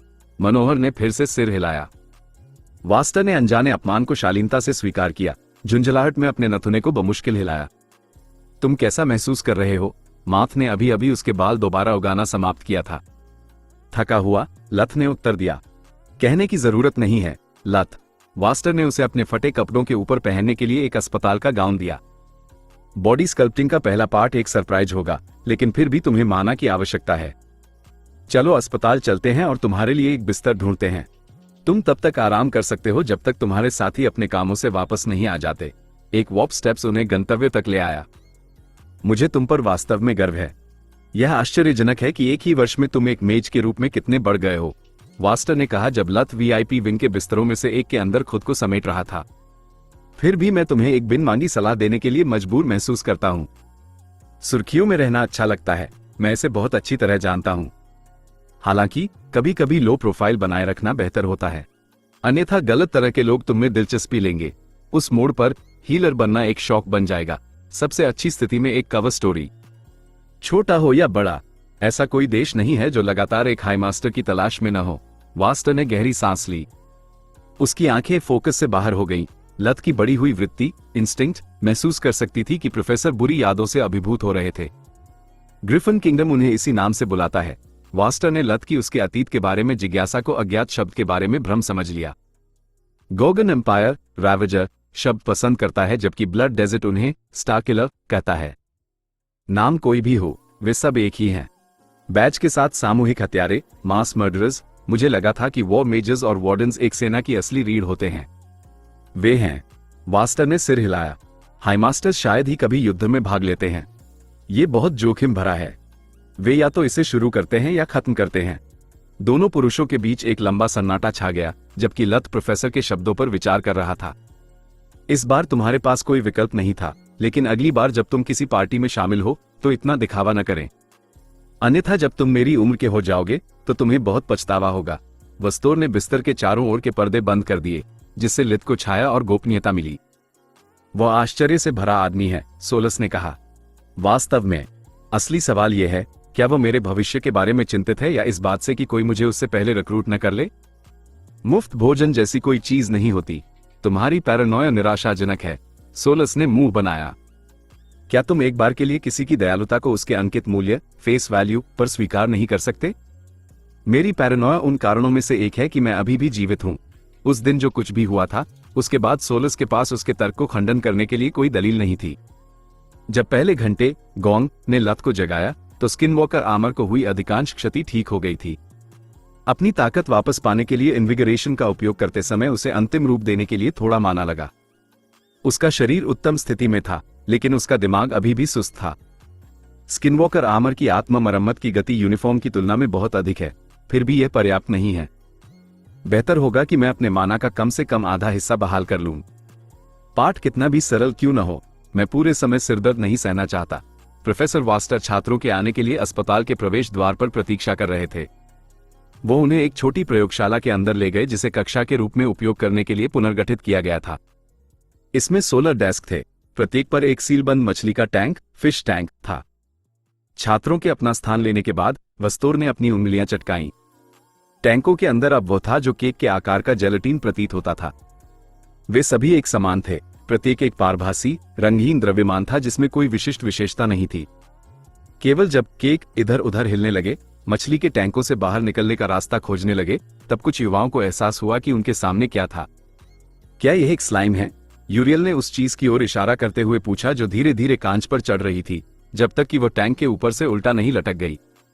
हाँ, यूरियल को उसकी विशेषज्ञता के लिए 10 अंक। जिन लोगों ने उस प्राणी को पहचान लिया था लेकिन अपने मन की बात व्यक्त करने में संकोच किया था, उन्होंने चुपचाप यूरियल को कोसा। आज के अभ्यास का पहला हिस्सा स्कैनर स्पेल सीखना है जो विषय की लाइफ फोर्स का पता लगाता है और फिर इसे अपने सामने मौजूद स्लाइम पर उपयोग करना है। इन प्राणियों के पास मनुष्य को ज्ञात सबसे सरल लाइफ फोर्स पैटर्न है, इसलिए मुझे उम्मीद है कि आप जैसे प्रतिभाशाली छात्रों को इसका अभ्यस्त होने में अधिक समय नहीं लगेगा। स्लाइम क्या है? लत ने पूछा। उसने अपने द्वारा खरीदी गई किसी भी बेस्टेरी में उनका कोई निशान नहीं पाया था और न ही अपने शिकार के दौरान किसी से मिला था। बेहतरीन सवाल। वस्तुर ने लित की पीठ पीछे फुसफुसाने वालों पर तीखी नजर डालते हुए सिर हिलाया। भले ही इसे अनियंत्रित रूप से बढ़ने दिया जाए तो यह खतरनाक हो सकता है, लेकिन स्लाइम एक मॉन्स्टर नहीं है। परिभाषा के अनुसार मॉन्स्टर एक जागरूक सेंटिएंट प्राणी है जो स्वाभाविक रूप से मानव जाति के प्रति शत्रुता रखता है। संवाद करने की बुद्धि और साधन होने के बावजूद मॉन्स्टर्स हमें वैसे ही देखते हैं जैसे हम मवेशियों को देखते हैं। इसीलिए मैजिकल बीस्ट्स को मॉन्स्टर्स नहीं माना जाता है, क्योंकि वे मानवीय भाषण को समझने और हमारे साथ सहयोग करने में सक्षम हैं। यही बात इवॉल्व्ड मॉन्स्टर्स पर भी लागू होती है, जिन्हें केवल इसलिए ऐसा कहा जाता है क्योंकि वे अब जानवरों के समान नहीं दिखते हैं और क्योंकि हम मनुष्यों को हर चीज पर टैग लगाने की जरूरत है। स्लाइम एक मॉन्स्टर नहीं है क्योंकि इसमें चेतना और शत्रुता दोनों का अभाव है। यह एक दिमागहीन प्राकृतिक मेहतर स्कैवेंजर है जो ज्यादातर छोटे जानवरों के शवों का शिकार करता है। वे जितना अधिक खाते हैं उतना ही वे आकार में बढ़ते हैं, जब तक कि वे विभाजित होकर 2 व्यक्तियों को उत्पन्न नहीं करते जो मूल के सटीक प्रतिरूप होते हैं। कुछ शोधकर्ता तो यहां तक परिकल्पना करते हैं कि सभी मौजूदा स्लाइम सहस्राब्दियों से एक ही से पैदा हुए हैं, लेकिन मैं भटक रहा हूं। इस अभ्यास के लिए आपके लिए जो मायने रखता है वह यह है कि आपकी डेस्क पर मौजूद सभी स्लाइम्स एक समान हैं और हमारे पास अतिरिक्त भी हैं। इसलिए यदि आप गड़बड़ करते हैं तो आपको एक रिप्लेसमेंट मिल सकता है। वास्टर की उंगली की एक चटक के साथ उसके सामने डेस्क पर एक स्लाइम दिखाई दिया। उसने जल्दी से स्कैनर कास्ट किया, जिससे स्लाइम पिचक गया जबकि उसका तरल पदार्थ टैंक के अंदर फैल गया। कुछ छात्र सिहर उठे, उनके सामने एक मानव रोगी के साथ भी ऐसा ही होने की कल्पना कर रहे थे। क्या स्कैनर स्पेल रोगी के लिए हानिकारक है? लत ने पूछा। लत को उसकी वैज्ञानिक जिज्ञासा और सराहनीय कार्यनीति के लिए 10 अंक। एक बार फिर प्रत्येक दिया गया अंक उन लोगों के दिल में चाकू की तरह था जिन्होंने वही सवाल होने के बावजूद नहीं पूछा था, ये डरते हुए कि यह एक मूर्खतापूर्ण सवाल था। नहीं, यह नहीं है। हालांकि कुछ छात्र उत्साह में बच जाते हैं और गंदे परिणामों के साथ लाइफ फोर्स में हेरफेर करने का प्रयास करते हैं। उस बिंदु पर वास्टर ने उन्हें स्कैनर सिखाया। 5 मिनट से भी कम समय के बाद सभी ने स्पेल में महारत हासिल कर ली थी और अपने स्वयं के परीक्षण विषय का अध्ययन करने के लिए उनका उपयोग कर रहे थे। प्रोफेसर, मेरा स्लाइम इधर उधर हिलता रहता है, क्या इसे स्थिर रखने का कोई तरीका है? एक लड़के ने पूछा। निश्चित रूप से, तुम्हें बस इसे मारना होगा, वस्तुर ने एक व्यंग्य के साथ उत्तर दिया। क्या तुम उम्मीद करते हो कि तुम्हारा काम आसान बनाने के लिए दिल धड़कना बंद कर दे या खून बहना बंद हो जाए? स्लाइम को एक अनैच्छिक मांसपेशी इनवॉलंटरी मसल के रूप में समझो। लत स्लाइम की संरचना से चकित था। तरल दिखने के बावजूद एक बार स्कैनर स्पेल के माध्यम से देखने पर यह वास्तव में जेलाटिनस लेगो ईंटों, लेगो ब्रिक्स के ढेर जैसा दिखता था। हिलने के लिए वे एक दूसरे के साथ खिसकते थे, ट्रेडमिल की तरह अपनी स्थिति बदलते थे। प्रत्येक ईंट ने एक मंद स्पंदित रोशनी, पल्सिंग लाइट, उत्सर्जित की जिसने इसकी रूपरेखा, इसकी व्यक्तिगत जीवन शक्ति को परिभाषित किया, जिससे पूरे प्राणी का एक जीवित नक्शा मिला। भले ही ईंटें स्वतंत्र गति करने में सक्षम प्रतीत होती थी, लेकिन आगे की जांच के बाद लत ने पास की सभी ईंटों को जोड़ने वाला एक मंद मार्ग देखा। फिर उसने 2 कौशलों की तुलना करने के लिए इन्विगरेशन का उपयोग किया। उसे उम्मीद थी कि कपड़ों की तरह स्लाइम और उसके हाथ के बीच का पतला अवरोध उसकी जादुई समझ को रोकने के लिए पर्याप्त नहीं था। इन्विगरेशन के माध्यम से लत प्राणी की लाइफ फोर्स, उसके कमजोर माना प्रवाह को महसूस कर सकता था, लेकिन कोई व्यक्तिगत जीवन शक्ति, लाइफ फोर्स या कोई अंग नहीं। इन्विगरेशन के लिए स्लाइम एक विशाल एक कोशिका वाले जीव, सिंगल सेल ऑर्गेनिज्म की तरह दिखाई दिया। लगता है इस बार फेक मैजिक ने हमें हरा दिया। लत ये जानकर चकित और थोड़ा भयभीत था कि इन्विगरेशन की भी सीमाएं थी। अभी के लिए सोलस ने अपनी सुखदायक आवाज से उसकी पैरानॉया को शांत किया। हम हमेशा स्कैनर में महारत हासिल कर सकते हैं और इसे ट्रू मैजिक में विकसित कर सकते हैं। इसके अलावा कौन जानता है, शायद यह हमें इन्विगरेशन का उपयोग करने के नए तरीके सिखा सकता है। लत ने मन ही मन सिर हिलाया, फिर से स्कैनर का उपयोग करने लगा, लेकिन इस बार खुद पर, ताकि वह बेहतर ढंग से समझ सके कि स्पेल उसे क्या दिखा रहा था। इन्विगरेशन के विपरीत स्कैनर पूरे शरीर की इमेजिंग प्रदान करने में असमर्थ था। सब कुछ लाल धुंधलापन, रेड ब्लर के रूप में दिखाई दिया, जब तक कि लत ने अपना ध्यान अपनी बांह पर और फिर अपने हाथ पर केंद्रित नहीं किया। अब वो मांसपेशियों, हड्डियों, रक्त वाहिकाओं के साथ साथ उनके आसपास की नसों को भी देख सकता था। फिर भी उसने उन्हें भी लाल लेगो ईंटों के रूप में देखा। कुछ छोटी थी, अन्य बड़ी, लेकिन सभी कई चमकते लाल धागों से जुड़ी थी, जिनकी जटिलता ने उसे चक्कर में डाल दिया। यह एक इरेक्टर सेट के साथ बनाए गए 3D रेलवे मैप का अध्ययन करने जैसा था। लत की एक उंगली की जटिलता पूरे स्लाइम की तुलना में बहुत अधिक थी। लत फिर से स्लाइम की जांच करने लगा, जिससे उसे नई समझ मिली कि प्राणी कैसे काम करता है। अचानक वस्तोर ने तालियां बजाईं, जिससे वह लगभग आश्चर्य से उछल पड़ा। पहला घंटा खत्म हो गया है। सिद्धांत, थियरी बहुत हुआ। अब आपने जो सीखा है उसे व्यवहार, प्रैक्टिस में लाने का समय आ गया है। मैं आपको पहले ही बता सकता हूं कि स्लाइम होने के लिए यह एक बुरा दिन है। ग्रिफन किंगडम, जेनाटोस शहर, ड्यूक काइलोंग का घर एबिस्ट काइलोंग, जेनाटोस के 12वें ड्यूक, एक बड़े और हटे कट्टे व्यक्ति थे। भले ही वह एक कुलीन पैदा हुए थे, एबिस्ट ने स्वेच्छा से सेना में सेवा की थी, जल्दी से कैप्टन का रैंक प्राप्त किया था। सम्मानजनक छुट्टी के बाद उन्होंने एक कठोर कार्यक्रम का पालन करते हुए खुद को प्रशिक्षित करना कभी बंद नहीं किया था। अपने 1.9 मीटर 6 फीट 3 इंचेस के साथ वह देखने में एक प्रभावशाली दृश्य थे। उनके पिच जैसे काले बाल और दाढ़ी ने उन्हें आधिकारिक, लगभग क्रूर दिखाया। अफवाह थी कि वह अपने वयस्क जीवन के दौरान कभी नहीं रोए, न तो तब जब उनके प्यारे माता पिता बुढ़ापे के कारण मर गए और न ही तब जब उनकी पत्नी ने उनके पहले बच्चे को जन्म दिया। फिर भी अब जब लत अपने स्लाइम का अध्ययन कर रहा था, ड्यूक काइलोंग सुबक रहे थे, अनियंत्रित रूप से कांप रहे थे। उन्हें अपने स्वयं के कार्यालय की कुर्सी से खड़े होने और अपनी जान बचाने के लिए भागने से रोकने वाला कोई बंधन नहीं था, फिर भी उन्होंने हिम्मत नहीं की। उनकी पिछली कोशिशों के बाद नहीं, जिसका परिणाम केवल एक उखड़ा हुआ कंधा, 3 टूटी हुई पसलियां और उनकी तर्जनी उंगलियां, इंडेक्स फिंगर्स, एक प्रेटसेल से अधिक मुड़ी हुई थी। डर ने उन्हें सबसे क्रूर जंजीरों की तरह रोक दिया था। वो समझ नहीं पा रहे थे कि इतना छोटा कोई इतना मजबूत कैसे हो सकता है। लेडी जिर्नी अर्नर्स एक छोटे कद की महिला थी, मुश्किल से 1.52 मीटर 5 ऊंची। उन्होंने अपनी गहरे नीले रंग की सैन्य वर्दी पहनी थी, जो उनके पोनीटेल में बंधे सुनहरे बालों और उनकी नीलम नीली आंखों पर जोर दे रही थी। वह एक गुड़िया जैसी दिखती थी। बेशक यदि वो गुड़िया चकी की सगी रिश्तेदार होती। तुम वास्तव में मेरे लिए चीजें कठिन बना रहे हो, एबिस्ट। उनका स्वर उदास था, लगभग सहानुभूतिपूर्ण। थाने में हर कोई, यहां तक कि पुलिस प्रमुख भी, प्रत्येक कुछ मिनटों की पूछताछ में टूटने के लिए इतने दयालु थे। मेरे पास पहले से ही तुम्हें मृत्युदंड के अपराधों के लिए दोषी ठहराने के लिए आवश्यक सब कुछ है। जिर्नी ने उन कई फाइलों की ओर इशारा किया जो उन्होंने अपनी बातचीत की शुरुआत में उनके कार्यालय की डेस्क पर फेंक दी थी। प्रत्येक में इस बात का पुख्ता सबूत था कि कैसे बड़ी रकम कई मुखौटों, फिगरहेड्स के हाथों से गुजरने और शेल कंपनियों द्वारा लॉन्ड किए जाने के बाद सीधे उनके व्यक्तिगत खातों में पहुंची। प्रत्येक फोल्डर आय का एक अलग स्रोत था। मानव तस्करी, क्षेत्र के लिए शाही धन का गबन, रिश्वतखोरी और बहुत कुछ। उनमें से कुछ कागजात तो होने भी नहीं चाहिए थे, लेकिन ऐसे संदिग्ध व्यवसायों में शामिल पक्षों के लिए कुछ रिकॉर्ड बीमा के रूप में रखना आम बात थी, यदि कुछ गलत हो जाए। ड्यूक कैलों के साथियों ने उन्हें बेच दिया था, कुछ ने कम सजा के बदले में, अन्य ने सिर्फ जिर्नी को रोकने के लिए। उनके कंधे से दर्द के एक झटके ने उन्हें चीखने पर मजबूर कर दिया। आखिरकार जिनी चिल्लाई। एबर्ट कैलन उन्हें प्रभावित करने में सफल रहे थे। उस क्षण तक उन्हें चोट पहुंचाना या धमकाना बेकार रहा था। यह पहली बार था जब उन्होंने कोई वास्तविक आवाज निकाली थी। अपने खुद के नाखून चटकाने के अलावा कुलीनों को दर्द की कोई धारणा नहीं होनी चाहिए। यही बात आपको पूछताछ करने में इतना आसान बनाती है। अब हमारे पास काम करने के लिए कुछ है। उन्होंने अपने लाइट मैजिक से भरी 10 सेंटीमीटर 4 इंच की मंत्रमुग्ध सुई, एन्चांटेड नीडल को हटा दिया। दर्द गायब हो गया, केवल खून की एक छोटी सी धारा रह गई। वह क्या था? सांस लेने के लिए हौंफते हुए ड्यूक कैलन ने पूछा। तुम्हारी डेल्टोइड मांसपेशी में एक तंत्रिका बंडल, नर्व बंडल। अपना सबसे बुरा करो, चुड़ैल। उन्होंने अपने दांत पीसते हुए जवाब दिया। अगर मैं पहले से ही मर चुका हूं तो मेरे पास खोने के लिए कुछ नहीं है। तुम मुझे चीखने पर मजबूर कर सकती हो, लेकिन मैं अपने साथियों, कॉमरेड्स को धोखा नहीं दूंगा। साथी, इसका मतलब है कि वे सेना के तुम्हारे दोस्त हैं। वह खिलखिला उठी। एबर्ट ने निराशा में अपनी जीभ काटी। फिर सब कुछ नियंत्रण से बाहर हो गया। जहां तक खोने के लिए कुछ न होने की बात है, मैं असहमत हूं। उन्होंने एक परिचित संपर्क मंत्र, कॉन्टैक्ट रून, दबाते हुए उसे अपना संचार ताबीज, कम्युनिकेशन एम्यूलेट, दिखाया। वो मेरे बेटे का रून है। तुम्हें ये कैसे मिला? ड्यूक कैलन पीछे हट गए। डैड, ताबीज से एक बचकानी आवाज आई। क्या वह आप हैं? क्या सब ठीक है, डैडी?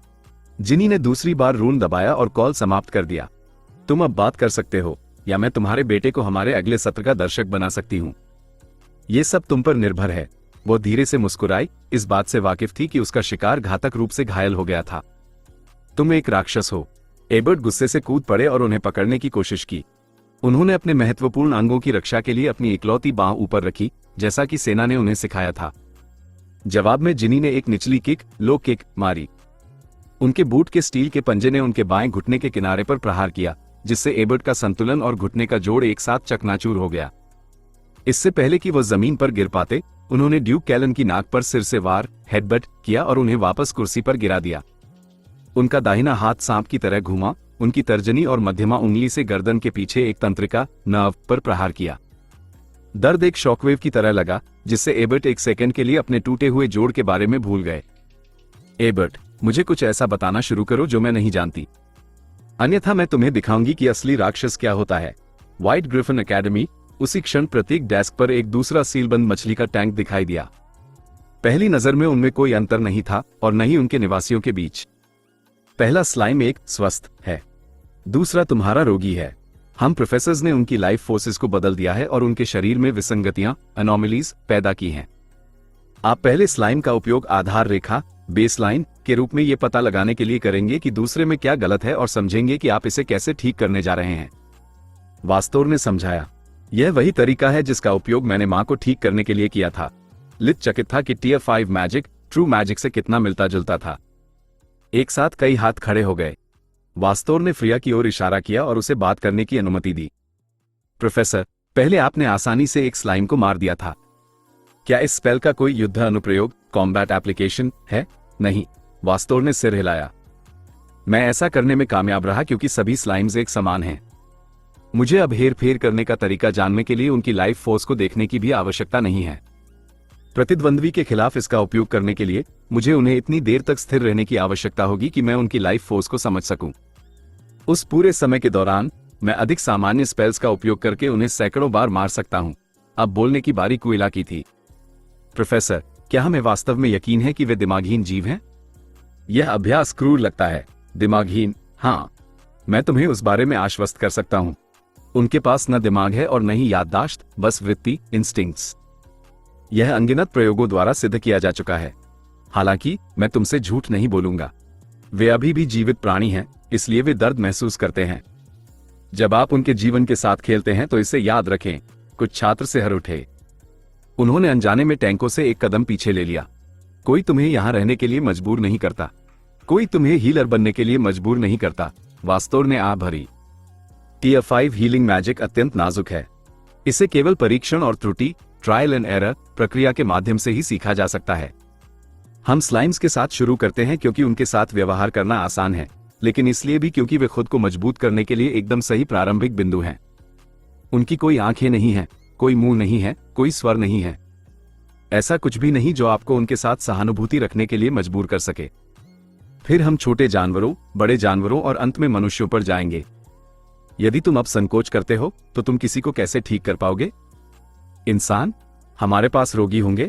कई छात्रों ने एक साथ पूछा। नहीं, तुम्हारे पास अपराधी, कॉन्विक्ट्स होंगे, रोगी नहीं। वे लोग जिनके कार्य इतने भयानक हैं कि मृत्युदंड को भी पर्याप्त सजा नहीं माना गया है।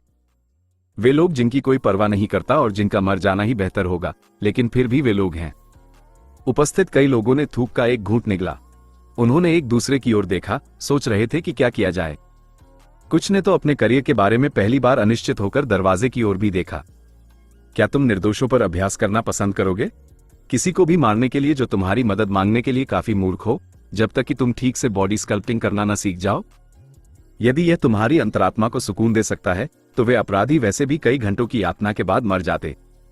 उन्होंने इसके लिए स्वेच्छा से काम किया। तुम एक शांत मौत के लिए उनकी एकमात्र आशा हो। यदि तुम किसी को चोट पहुंचाने के बारे में इतने चिंतित हो तो तुम्हें कोई विशेषज्ञता नहीं चुननी चाहिए थी। एक हीलर एक यातना देने वाला टॉर्चरर भी होता है। बैटल और वॉर मेज हथियारों के आकर्षक नाम हैं। एल्केमिस्ट्स और फौज मास्टर्स हथियार डीलरों के अलावा और कुछ नहीं है। अब जो अभी भी हीलर्स बनने में रुचि रखते हैं, मैं चिजल स्पेल समझाऊंगा। बाकी आप जाने के लिए स्वतंत्र हैं। कोई भी कमरा छोड़कर नहीं गया, लेकिन मिजाज से साफ था कि कईयों के मन में शंका थी। स्पेल जटिल था और इसके लिए बहुत अधिक ध्यान फोकस की आवश्यकता थी। इसने माना का एक नीला धागा उत्पन्न किया जिसने छात्र को शल्य चिकित्सा परिशुद्धता सर्जिकल प्रिसिजन के साथ रोगी की लाइफ फोर्स के साथ बातचीत करने की अनुमति दी। एक साथ दो स्पेल्स, स्कैनर और चिजल का उपयोग करने की आवश्यकता से कार्य और भी कठिन हो गया था। वास्तव ने समझाया कि एक पूर्ण विकसित हीलर को कम से कम ट्रिपल कास्टिंग की आवश्यकता होती है। आदर्श प्रक्रिया में 2 बार स्कैनर का उपयोग करने की आवश्यकता थी, एक रोगी के लिए और दूसरा स्वस्थ विषय के लिए, आमतौर पर स्वयं हीलर। चिजल का उपयोग केवल रोगी पर किया जाता था। कुछ स्लाइम्स रंगीन थे, कुछ के अजीब आकार थे, अन्य के पास छोटे तंतु टेंड्रल्स थे। लिथ का स्लाइम बाद वाले में से एक था। दोनों स्लाइम्स का सावधानीपूर्वक अध्ययन करने के बाद वह 2 संभावित समाधान लेकर आया। जैसा कि मैं स्कैनर के साथ देख सकता हूं, जबकि सामान्य ईंटें सभी आपस में जुड़ी हुई हैं, वे जो तंतुओं टेंड्रल्स को बनाती हैं मुख्य शरीर से अलग हो गई हैं, केवल उन तंतुओं के आधार पर स्थित ईंटों के अपवाद के साथ। तो मैं या तो जंक्शन के रूप में काम करने वाली ईंटों को जोड़ने वाली लाइफ फोर्स को गंभीर रूप से काट सकता हूं या उन्हें फिर से अवशोषित रीअब्सॉर्ब करवा सकता हूं। हालांकि मुझे नहीं पता कि दूसरी प्रक्रिया कैसे की जाती है। लिथ ने ऑकम्स रेजर का पालन करने से पहले समस्या के बारे में सोचा।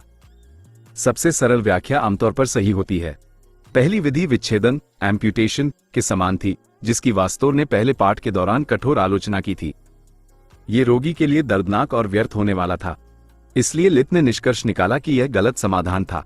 दूसरी विधि के बजाय लिथ को लाइफ फोर्स की नई धाराएं बनाने और तंतुओं के अंदर की अलग थलग ईंटों को शरीर के अंदर की ईंटों से जोड़ने के लिए उनका उपयोग करने की आवश्यकता थी। लिथ ने वैसा ही किया जैसा वास्तव ने सुझाव दिया था, सब कुछ नियंत्रण में रखने के लिए ट्रिपल कास्टिंग का उपयोग किया। जब घंटा बजा तो कक्षा हतोत्साहित थी। केवल कुछ ही स्लाइम्स मरे थे, लेकिन छात्रों में से कोई भी स्लाइम को वापस सामान्य रूप में स्कल्पटिंग करने में सफल नहीं हुआ। लिथ पूरे घंटे के बाद केवल एक तंतु को थोड़ा छोटा करने में कामयाब रहा था। वास्तव को कोई आपत्ति नहीं हुई। उन्होंने उनकी पीठ थपथपाई और उनकी प्रशंसा की। बेहतरीन काम लोगों। मैं इस बात से चकित हूं कि आप में से कितने लोगों ने सफलतापूर्वक ट्रिपल कास्टिंग का उपयोग किया। हम अगली बार जारी रखेंगे। हर कोई दंग रह गया। खैर हाँ, वास्तव ने हंसते हुए उत्तर दिया। अपने पहले प्रयास में केवल 1 घंटे में समाप्त करने के लिए आपको मॉन्स्टर्स होना चाहिए। आपके जाने से पहले उन लोगों को सलाह का एक शब्द जिन्होंने अपने स्लाइम को मार दिया। मांस काटना एक कसाई बचर का काम है, हीलर का नहीं। वे दिमागहीन प्राणी हो सकते हैं, लेकिन यदि आप उन्हें एनेस्थेटाइज नहीं करते हैं तो स्लाइम्स भी अत्यधिक दर्द से सदमे शौक के कारण मर जाते हैं। कक्षा समाप्त। लिथ अपने साथियों की ओर चल दिया। जो कुछ उसने सीखा था उसके बारे में सोच रहा था। अब मुझे समझ में आया कि मार्थ मेरे द्वारा साझा किए गए डायग्नोस्टिक स्पेल के बारे में इतना उत्साहित क्यों था।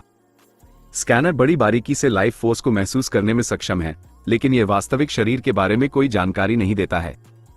इसके अलावा यह अत्यधिक जटिल है। लाइफ फोर्स को बदलकर एक हड्डी की मरम्मत करना भी कोई आसान उपलब्धि नहीं है। सामान्य लाइट मैजिक का उपयोग करना बहुत सरल है, उसने सोचा। सिर्फ इतना ही नहीं, सोलस ने बीच में कहा, यह बहुत जोखिम भरा भी है। लाइफ फोर्स को बदलने का मतलब है कि जरा सी गलती ऐसी क्षति का कारण बनती है जिसे केवल चिजल का दोबारा उपयोग करके ही ठीक किया जा सकता है, जिससे एक और गलती हो सकती है। इस पद्धति की अच्छी बात यह है कि मोगर पर वे इसका उपयोग आनुवंशिक विकारों जेनेटिक डिसऑर्डर्स को ठीक करने के लिए कर सकते हैं। वास्तव में हमें स्कैनर को इन्विगरेशन के साथ या कम से कम तुम्हारी लाइफ सेंस के साथ शामिल करने का एक तरीका खोजना होगा, अन्यथा। क्या यह सच है? फ्रिया ने उनकी बातचीत में बाधा डाली। यूरियल और कुइला उसके पीछे पीछे आए। क्या सच है? लिथ अभी भी आनुवंशिक विकारों के बारे में सोच रहा था, लेकिन मोगर की भाषा में ऐसा कोई शब्द नहीं था। कि तुम एक वाइवन से लड़े, तुम डमी। मुझे लगा था कि इसे गुप्त रखा जाना चाहिए, लेकिन हाँ, ये सच है। लिथ ने थोड़े आश्चर्य में सिर हिलाया।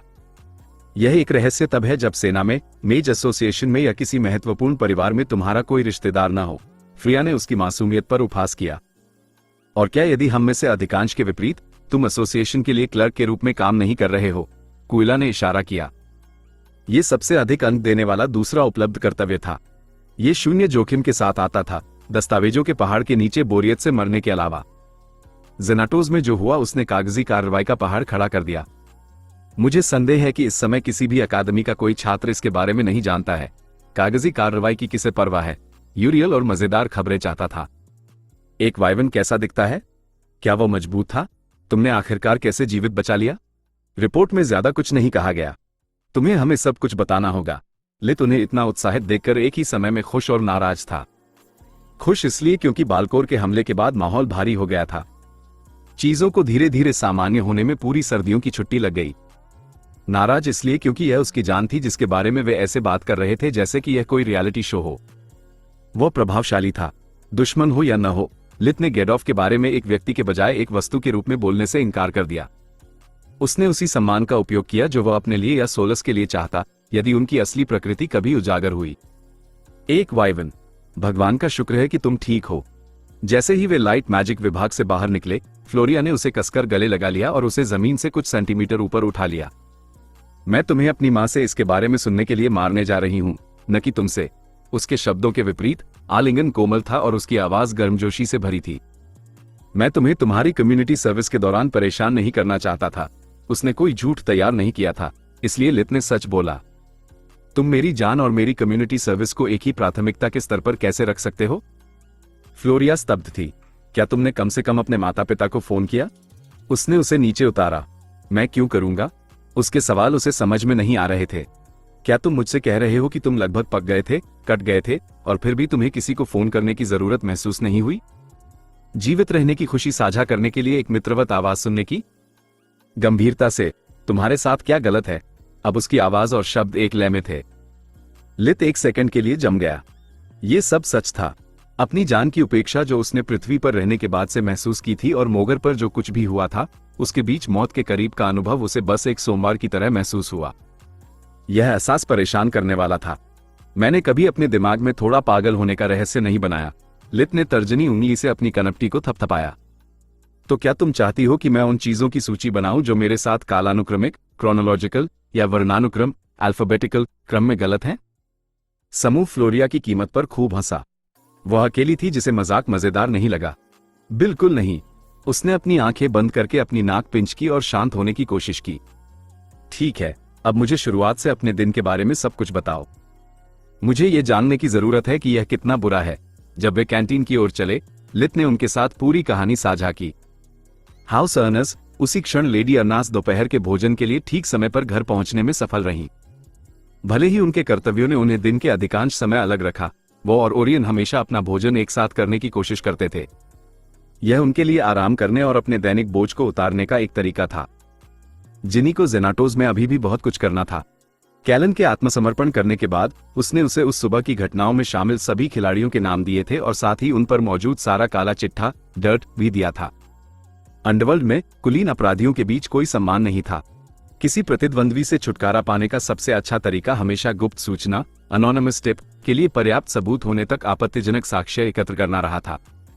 उस बिंदु पर यदि मामले के लिए सौंपा गया कांस्टेबल काफी सक्षम था, तो ये केवल समय की बात थी, इससे पहले कि किंगडम उनकी जगह गंदा काम करे। ड्यूक कैलन ने उसे जो दिया था वो उनमें से किसी को भी दोषी ठहराने के लिए पर्याप्त नहीं था, लेकिन जांच शुरू करने के लिए पर्याप्त था।